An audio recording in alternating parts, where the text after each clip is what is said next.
James Hartley sat behind the wheel of a tattered yellow cab, tapping his fingers nervously on the leather braiding. His designer watch, worth a small fortune, was hidden under the sleeve of his worn jacket. He adjusted his cap, pushing it deeper over his eyes, and gazed into the rearview mirror. "Christ, what have I gotten myself into?" he muttered to himself as he looked around the interior of the cab. The stale odor, the worn seats, it was all so far removed from his usual world of luxury. Next to him in the passenger seat was Mark, his best friend and part-time head of security.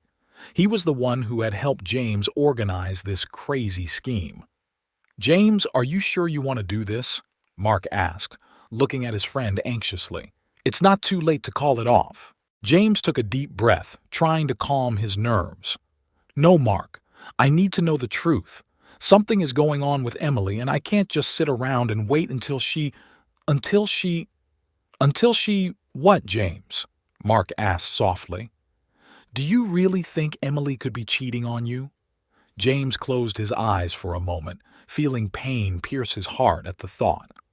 "I don't know, Mark. I just don't know. She's become so aloof lately. The constant secret calls, the sudden meetings. What else am I supposed to think?" Mark put a hand on his friend's shoulder. "Look, I've known Emily for years. She loves you, James. Maybe there's some other explanation for all of this." "I hope you're right," James replied, but you could still hear the doubt in his voice. "But I have to see for myself. I can't live in ignorance." At that moment, the phone rang in the cab. James flinched, but quickly pulled himself together and answered it, trying to speak in a low, gruff voice. "Taxi on Fifth Avenue, speaking," he pronounced. "Hello?" came a woman's voice on the other end. "I need a car at 1180 Fifth Avenue in 15 minutes. Is that possible?" James felt his heart skip a beat. That was the address of his and Emily's house. "Yes, ma'am, no problem," he replied, trying to keep his voice calm. "I'll be at your place in 15 minutes. When the call ended, James turned to Mark. "It's her. She ordered a cab from our house." Mark nodded. "Okay, so the plan is in motion. Do you remember what needs to be done?" James nodded nervously. "Yeah, I remember. It's just, God, Mark, I feel awful, spying on my own wife." "Hey," Mark squeezed his friend's shoulder, "you're not doing this out of malice. You love her and you just want to know the truth. There's nothing wrong with that." James smiled weakly. "Thank you, friend. I don't know what I'd do without you." "Probably would have hired a real cab driver and a private investigator," Mark grinned, trying to lighten the mood. James couldn't hold back a short laugh. "Yeah, that would have been a lot easier, and less humiliating." "Well, at least now you have experience in the service industry," Mark winked. "Who knows? It might come in handy if your empire suddenly collapses." "Very funny," James muttered, but a slight smile appeared on his face. Mark looked at his watch. "Okay, it's time. I'll follow you from a distance. If anything goes wrong, just call me." James nodded, feeling the adrenaline start to pulse in his veins. "Okay, thank you for everything, Mark." Mark got out of the car and James started the engine and headed towards his house. On the way, he couldn't stop thinking about what lay ahead. What if his suspicions were confirmed? What if Emily really is seeing someone else? Would he be able to deal with the pain? As he pulled up to the house, James saw Emily coming out of the driveway. She looked stunning in an elegant red dress and high-heeled shoes. His heart clenched at the sight of her. She was so beautiful, and the thought that he might lose her was unbearable.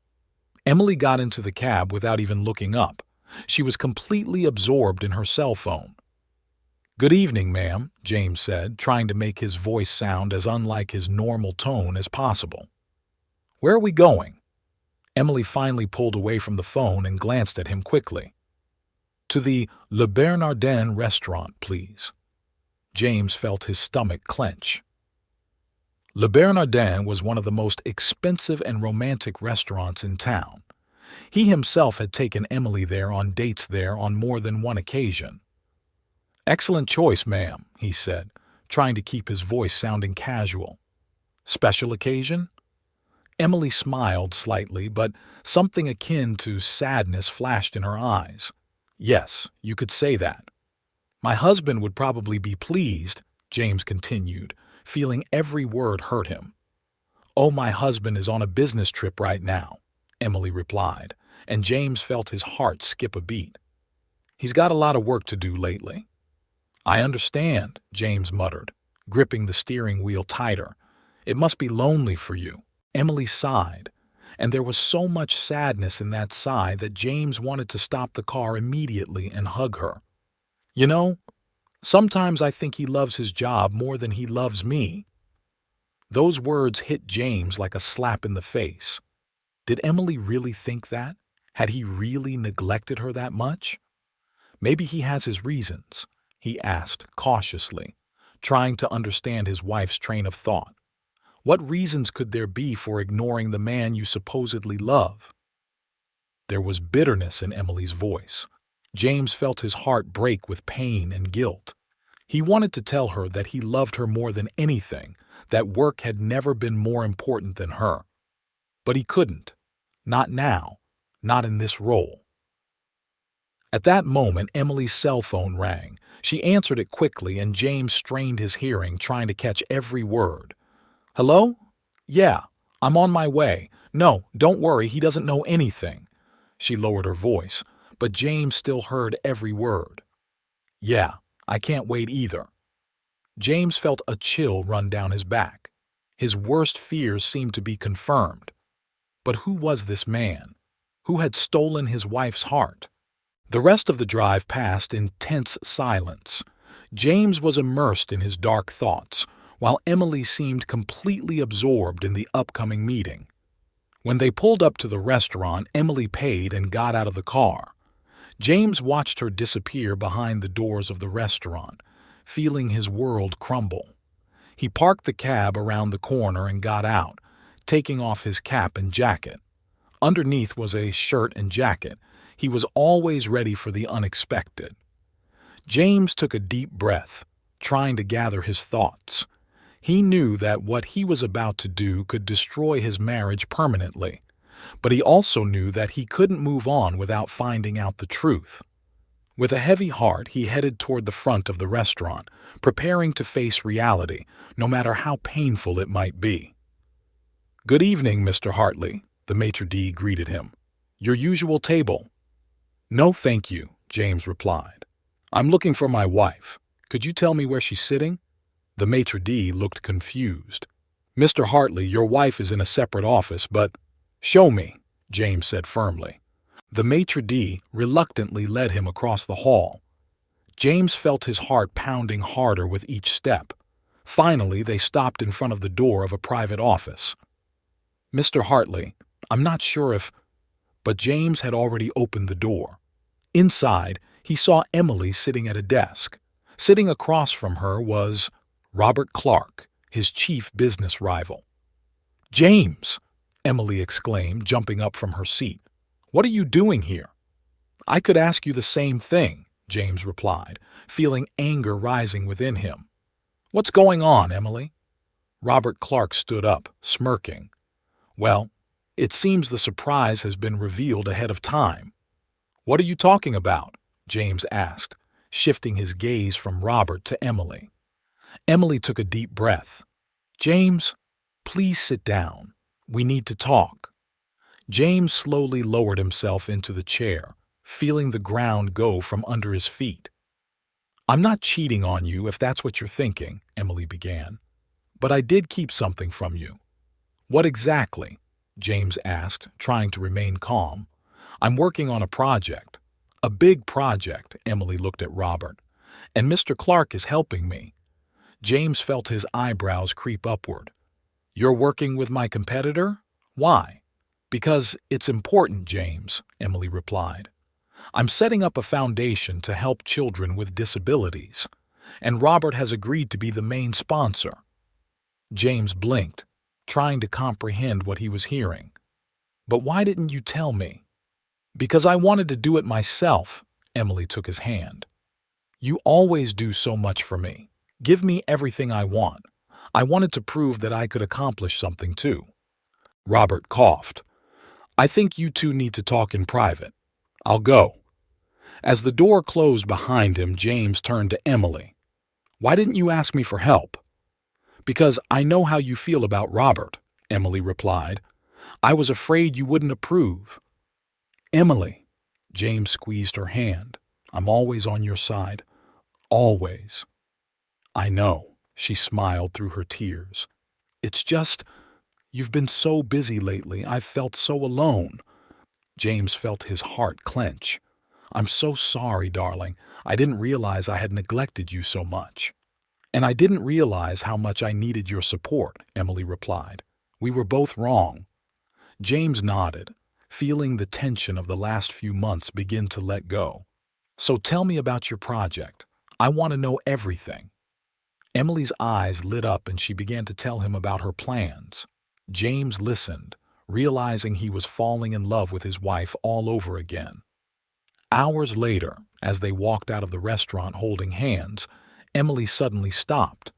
Wait, she said, looking at James. What were you doing in a cab? James felt the color flood his face. Well, it's a long story.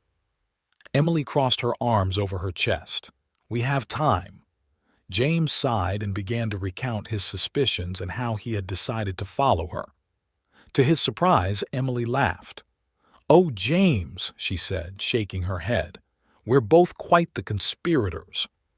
James laughed too, feeling the last remnants of tension leave his body. I think we both have a lot to learn in terms of communication. I agree, Emily snuggled up to him. Why don't we start now?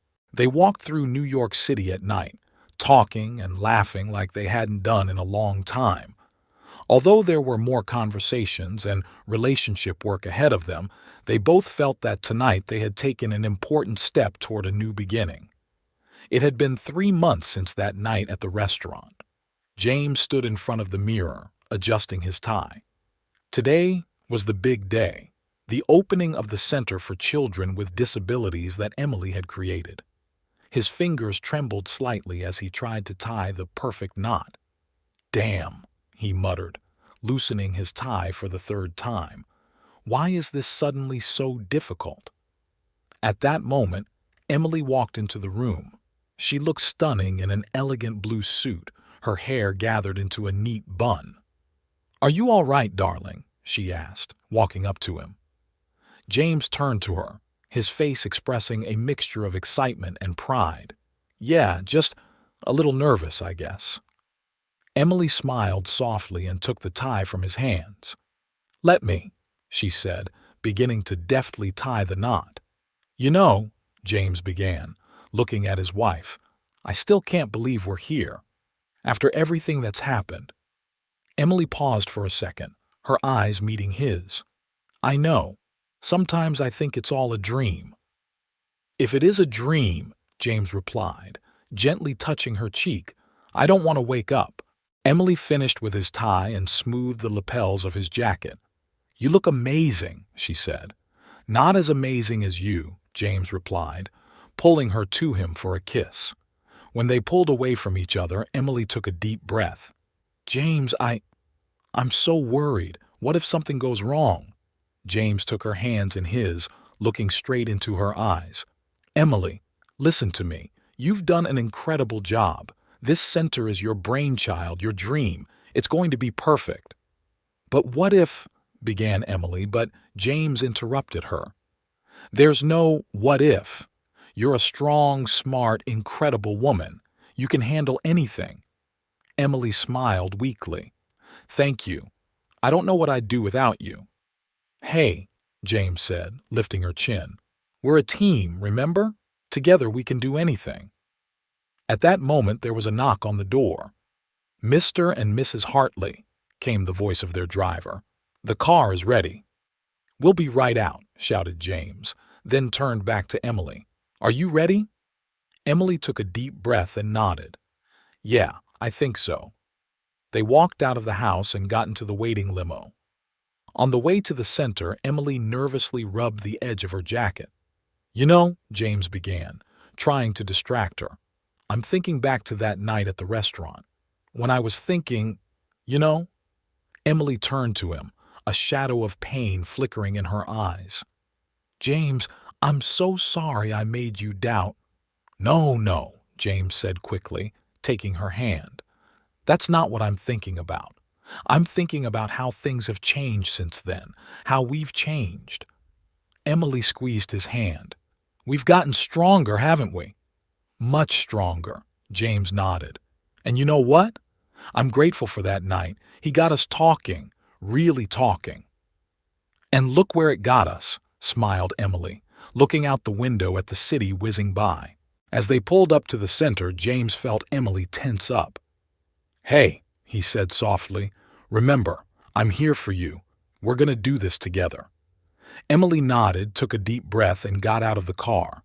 They were met by a crowd of reporters and photographers, camera flashes blinding them. Mrs. Hartley! Mrs. Hartley! The reporters shouted. How do you feel about the opening day of the center? Emily froze for a second, and James felt her squeeze his hand. He leaned toward her and whispered, You'll make it. I believe in you. Emily took a deep breath and turned to the reporters with a confident smile. I feel great joy and gratitude, she began. This center is the result of the work of many people, and I am happy that we can finally open its doors to those in need. James watched with pride as his wife answered the questions, her voice growing more confident with each word. When they finally entered the building, he pulled her to him and whispered, You were great. Inside, they were greeted by a team of staff at the center. A young woman approached them with a wide smile. Mrs. Hartley, Mr. Hartley, welcome. I'm Sarah, the program coordinator. We're so glad this day has finally arrived. Emily smiled warmly at her. Sarah, thank you for all your work. How are the kids? Are they ready? Oh, yes, Sarah nodded. They're so excited, especially little Lily. She couldn't wait to show you her drawing. Lily? Interjected James. Is that the girl you told me about? Emily nodded, her eyes shining. Yeah. Remember I told you about the girl who dreams of being an artist despite her illness? That's her. At that moment, a little girl in a wheelchair ran up to them, holding a piece of paper. Mrs. Hartley! Mrs. Hartley! She shouted. I drew this for you. Emily squatted down next to the girl's chair. Lily, what a good girl you are. Let's see what you've got here, shall we? Lily held out a drawing to her that showed a colorful building with lots of smiling faces in the windows. This is our new house, she explained shyly. Everyone is happy here. James saw Emily's eyes fill with tears. She took the drawing carefully. Lily, this is the most beautiful gift I've ever received. Thank you so much. Lily brightened, then turned to James. And you are Mr. Hartley? Mrs. Hartley has told me a lot about you. She says you're her superhero. James laughed and winked at Emily. Really?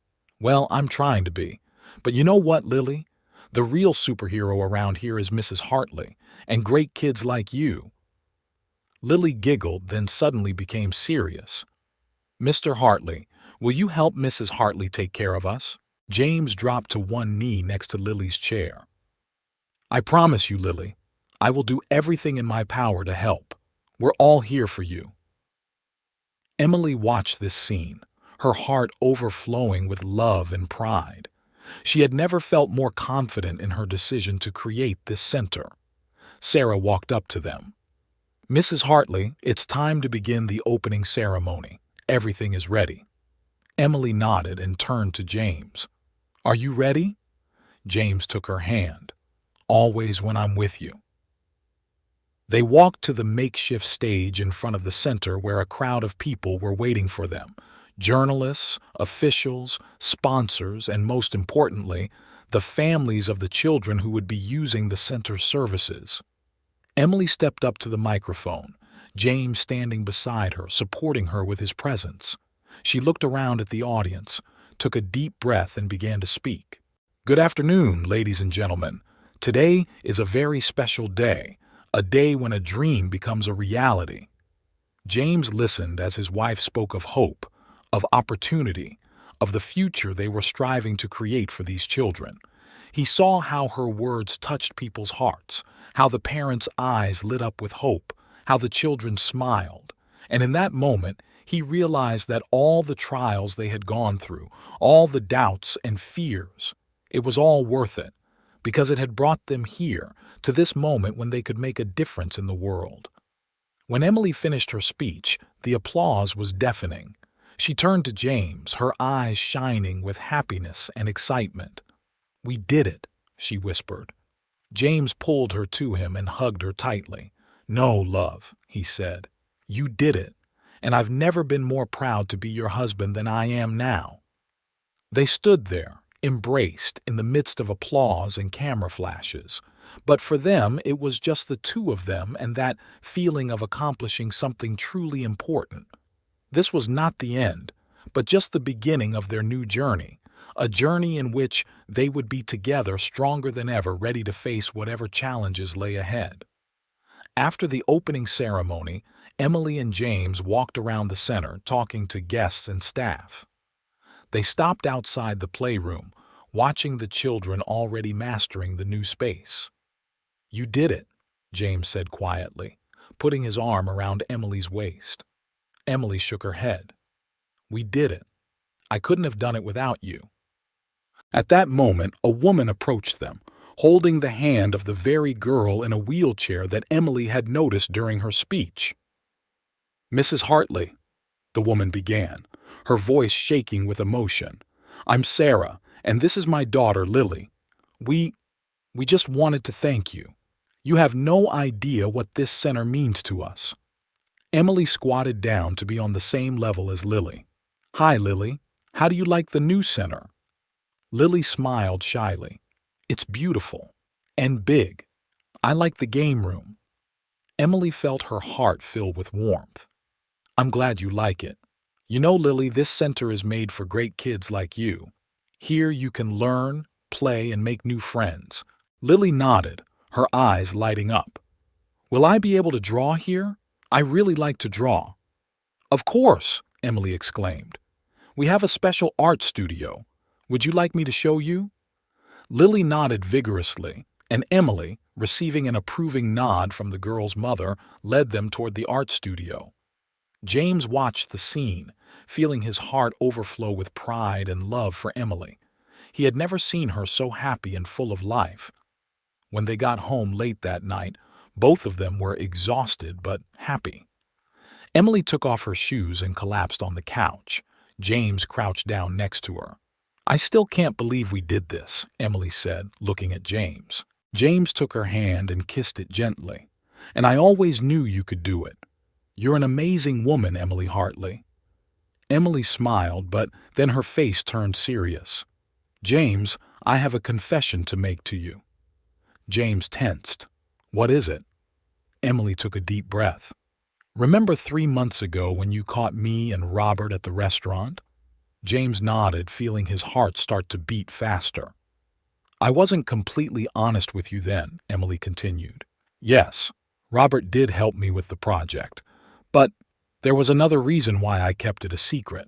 James waited silently for the continuation, his hand still holding Emily's arm.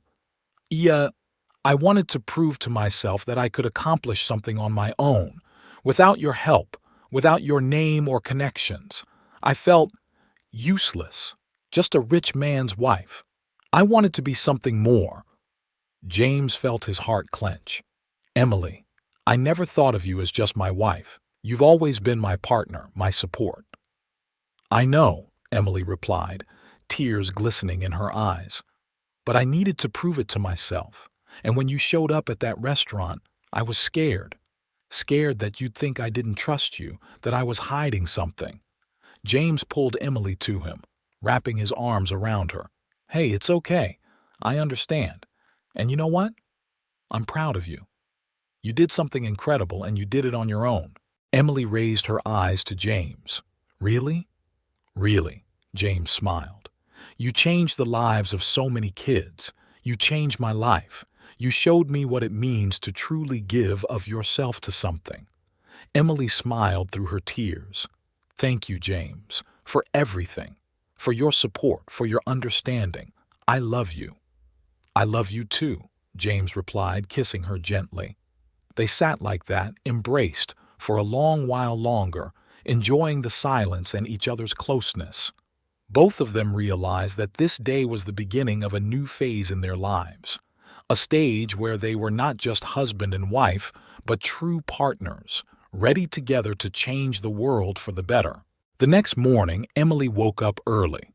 She quietly walked out of the bedroom, trying not to wake James, and went into the kitchen. As she made coffee, she thought about yesterday and what lay ahead of them. James appeared in the kitchen a few minutes later, stretching and yawning. "Good morning, love," he said, kissing Emily on the cheek. "How are you feeling after yesterday?" Emily smiled, holding out a cup of coffee to him. "Honestly, I feel incredible, tired, but happy. How about you?" James took a sip of his coffee and looked at Emily thoughtfully. "I feel inspiration. You know, watching you yesterday, I realized I want to make a difference too." Emily raised her eyebrows in surprise. "What do you mean?" James set his cup down and took Emily's hands in his. "I think it's time to reassess my company's priorities. We've always done charity work, but I want to do more. I want my business to not just make a profit, but to actually help people." Emily's eyes lit up. "James, that's great. Do you have any specific ideas?" James nodded. "I'm thinking about creating an employment program for people with disabilities. We could partner with your center, provide jobs for graduates of training programs." Emily hugged James, feeling her heart overflow with love and pride. "That's a wonderful idea. Do you know how many people it could change?" "Hopefully many," James replied. "But I couldn't have thought of it without you. You've shown me that business can be a force for good." Emily pulled away and looked James in the eye. "We can do this together, combine our efforts, create something truly meaningful." James smiled. "I'd like that very much. Team Hartley, ready to change the world." Emily laughed. "Always ready, Mr. Hartley." They spent the next few hours discussing ideas and plans. James called his staff and set up appointments, and Emily contacted experts in employment for people with disabilities. By lunchtime, their dining room table was littered with papers, laptops, and coffee cups. Emily and James sat side by side, looking through papers and discussing the details of their new project together. "Look," Emily said, pointing to the screen of her laptop. "Statistically, the unemployment rate for people with disabilities is almost twice as high as the rest of the population. If we can change that situation even a little—" James nodded, his eyes burning with enthusiasm. "We can start small. Let's say we create 50 jobs in the first year. It could be anything from office work to manufacturing. The key is to tailor the jobs to each employee's needs." "What about training?" Emily asked. "A lot of people may need additional training." "That's an excellent idea," replied James. "We could set up an internship program. Let's say a 3-month training course and then the possibility of permanent employment." At that moment, James's cell phone rang. He glanced at the screen and frowned. "It's Robert Clark." Emily tensed. "Are you going to answer it?" James nodded and pressed the speaker button. "Robert, good afternoon." "James, glad I caught you." Robert's voice sounded unusually serious. "I have a proposition that might interest you." James looked over to Emily. "I'm listening." "I heard about your new project with Emily. Employment for people with disabilities is a noble cause, and I'd like to offer my help." James raised his eyebrows in surprise. "Your help? In what way?" "I have several businesses that could provide jobs.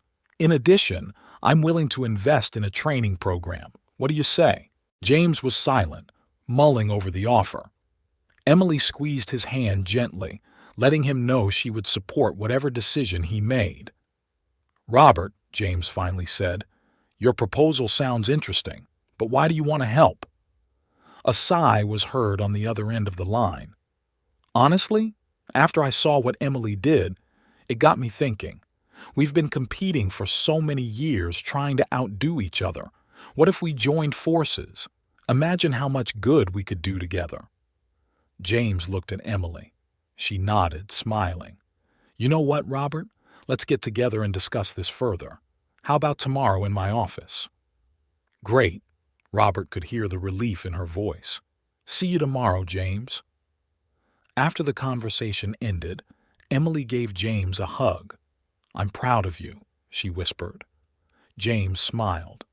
You know, up until 6 months ago, I wouldn't have even considered working with Robert, but you taught me to see the big picture. The next day, James was nervous before his meeting with Robert. He paced around his office until he heard a knock on the door. Come in, he said, trying to make his voice sound confident. Robert entered, and James was surprised to see how unsure his longtime competitor looked. James, Robert began, shaking his hand. Thanks for agreeing to meet. Have a seat. James pointed to a chair. So, tell me more about your offer. Robert took a deep breath. You know, James, I've been thinking about this for a long time. We've been competitors for so many years that we've almost forgotten how to work together. But Emily's project, it's opened my eyes. We can do so much more if we team up. James listened intently as Robert laid out his ideas. The proposal was truly impressive, not just jobs and investment, but an entire support program including healthcare and educational opportunities for disabled employees and their families. That's terrific, Robert, James said when the man had finished. But I have to ask, why now? Robert was silent for a moment as if gathering his thoughts. Honestly, I'm tired, James. Tired of the endless pursuit of profit, the constant competition. When I saw what Emily did, how she changed the lives of so many people, I realized I wanted to be a part of something bigger. James nodded, feeling his distrust of Robert begin to melt away. I understand. I feel the same way. So what do you say? Robert asked. Are you ready to forget about our rivalry and work together? James stood up and held out his hand. Ready. Let's change the world for the better, Robert. Robert smiled and shook the outstretched hand. Thank you, James. You won't regret it. When James got home that evening, Emily was waiting for him impatiently. So how did it go? She asked as soon as he crossed the threshold. James smiled and gave her a hug. Better than I could have imagined. Emily, we're about to do something really important. He told her about his meeting with Robert and their plans. Emily listened wide-eyed, her face glowing with joy. James, this is amazing, she exclaimed when he finished. Do you have any idea how many lives we'll be able to change? Thanks to you, James said, kissing her gently. You've inspired us both to do this. Emily shook her head. No, we did it together. Team Hartley, remember? James laughed. How could I forget? The next few months flew by like a day. James, Emily, and Robert worked tirelessly to put their plans into action. They created the New Horizons Foundation, which pooled their company's resources to create jobs and support programs for people with disabilities. The initial results exceeded expectations. By the end of the year, they were able to employ not 50, but 200 people. Success stories began to appear in the media, inspiring other business people to follow their example. One evening, almost a year after Emily's Center opened, they were sitting in their favorite restaurant celebrating the success of New Horizons. You know, James said, raising his glass, I never thought I'd be so happy sharing my wealth and power. Emily smiled. And I never thought I could change so many lives. We've come a long way, haven't we? And this is just the beginning, James replied. I have a new idea. How about we expand our program to other cities, maybe even other countries? Emily's eyes lit up. James, that's amazing. Have you talked to Robert about it yet? Not yet, James replied. I wanted to discuss it with you first. What do you think? Emily thought for a moment. I think it's ambitious and a little intimidating. But if we've been able to be so successful here, why not try to expand our influence? James nodded. My thoughts exactly. But it's going to take a lot of work. Are you ready for that? Emily took his hand. With you? Always. The following week, they arranged a meeting with Robert to discuss their expansion plans. Robert was excited about the idea. This is exactly what I've been thinking about, he exclaimed. I've already started researching opportunities in Europe and Asia. If we can adapt our model to different cultures and systems, we could create a global support network, Emily finished. Exactly, Robert nodded. But we'd need more resources, more people, more funding. I think we can organize that, James said. Maybe we should think about partnering with international organizations. James, Emily, and Robert sat in the spacious conference room, surrounded by papers, laptops, and empty coffee cups. The clock on the wall showed almost midnight, but none of them felt tired. Their eyes were burning with enthusiasm, and their minds were full of ideas. So, James began, leaning back in his chair, let's summarize. We're talking about a global expansion of our program to support people with disabilities. Robert, you mentioned opportunities in Europe and Asia? Robert nodded, quickly flipping through notes on his tablet. Yes, I've done some preliminary research. In Europe, Germany, France, and the UK look the most promising. They already have a well-developed infrastructure to support people with disabilities, but there's still room for improvement. What about Asia? Asked Emily, pitching forward with obvious interest. Asia is a challenge, but also a huge opportunity, Robert replied. Japan has advanced technology that we could utilize. China and India are huge markets with a growing middle class that is starting to pay attention to social issues. James rubbed his chin thoughtfully. Sounds ambitious. Emily, what do you think? Emily was silent for a moment, gathering her thoughts. I think it's an amazing opportunity, but we have to be careful. Every country, every culture is different. We can't just copy our American model and expect it to work everywhere. Absolutely agree, Robert nodded. We'll need to tailor our model to each region. That will require serious research and partnerships with local organizations. What about funding? Asked James. Expansion on this scale will require significant investment. Robert smiled. I've already started to probe the ground. There are several large international funds that might be interested in our project. Plus, I'm willing to invest a significant amount of my own money. Robert, that's very generous of you, Emily said, clearly touched. Hey, we're a team now, right? Replied Robert with a smile. Besides, I believe in this project. It can change the world for the better. James nodded, feeling his initial distrust of Robert finally fade away. All right, funding has been sorted out. Now we need to think about the structure of the organization. How are we going to manage it all? I think we should create an international board of directors, Emily suggested. People from different countries with different backgrounds. It would help us better understand local needs and opportunities. That's a great idea, Robert agreed. We should also think about creating regional offices. Each office would be responsible for a specific geographic area. What about partnerships with local organizations? Asked James. We can't just show up and say we know best. Emily nodded vigorously. That's absolutely right. We need to find reliable partners in each country, organizations that are already in the field and know the local specifics. I can look into that, Robert offered. I have contacts in many countries.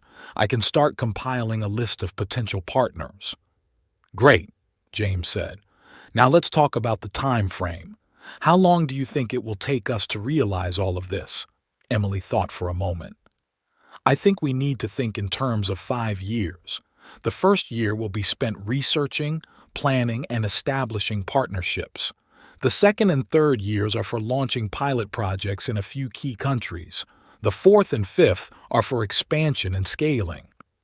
Sounds reasonable, Robert agreed. But we have to be prepared that some things may take longer than we expect, especially when it comes to working with different governments. James nodded. That's right. We need to be flexible and willing to adapt, but I think the 5-year plan is a good starting point. Good, Emily said, jotting something down in her notebook. Now let's talk about specific programs. What exactly are we going to offer in different countries? I think we need to focus on 3 main areas, James suggested. Education, employment, and medical care. Those are areas where we already have experience and where we can make a real difference. Agreed, Emily nodded. But we also need to be open to new ideas. There may be needs in some countries that we don't even realize we have. True, said Robert. For example, in some developing countries, there may be an urgent need for basic infrastructure, ramps, special transportation, and so on. Excellent point, said James. Let's add that to our plan. We'll do a thorough needs assessment in each region before launching programs. They continued to discuss details, working through every aspect of their ambitious plan. The hours flew by, but no one felt tired. Their enthusiasm was too strong. Finally, as the first rays of sunlight began to filter through the windows of the conference room, Emily leaned back in her chair and took a deep breath. You know, she said, looking at James and Robert, when I started my little outreach center here in New York, I never imagined it would lead us here, to a plan to change the world. James took her hand. You've always dreamed big, Emily, and it was your dream that inspired us all. Robert nodded. Indeed. You know, I've been in business all my life, chasing profits. But now, working on this project, I feel like I'm finally doing something truly important. We all do, James said. And I think this is just the beginning. Emily smiled, feeling her eyes fill with tears, but they were tears of joy and hope. You're right. This is the beginning of something great. They got up, gathering their things and preparing to finally head home after this long but productive night. So, James said, looking at Emily and Robert, we have a 5-year plan. A plan that could change the lives of millions of people around the world. Are you ready for this adventure? More than ready, replied Emily with a determined smile. Always ready, nodded Robert. They walked out of the conference room into the morning light, feeling tired but inspired. They had a plan, they had a team, and they had a dream. Now all that was left was to make it all a reality. And they knew that together they could overcome any obstacle in their path. 5 years seemed both a long time and a blink of an eye compared to the scale of their ambition, but they were ready for the challenge, ready to change the world, one step at a time, one life at a time. And who knows, maybe 5 years from now they'll be sitting in this same conference room planning the next 5 years of even more ambitious projects. But right now, in this moment, they were simply enjoying the beginning of their new journey. A journey that started with a small outreach center in New York City and now promised to span the globe. It was the beginning of a new chapter in their lives, and they couldn't wait to see what the future would bring.